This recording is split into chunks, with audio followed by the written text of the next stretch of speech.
кандидату в президенты Аймыну Касенову.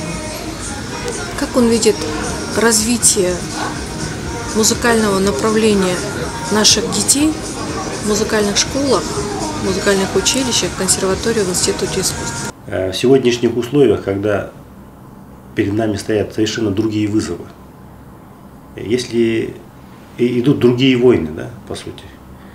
Если вчера воевали за наши тела, сегодня идет война за наши души. И в этом смысле культура – это и есть наше основное оружие. Это единственное оружие, которым мы можем противостоять. Поэтому развитию культуры надо уделить особое внимание. Особенно направлениям кино, литература, музыка, искусство, живопись. Все, что связано с тем сакральным содержанием нашего народа, с той возможностью реализовываться в этих направлениях, мы должны не только поощрять, но и должна быть особенная государственная программа. Плюс, конечно, к этому образование.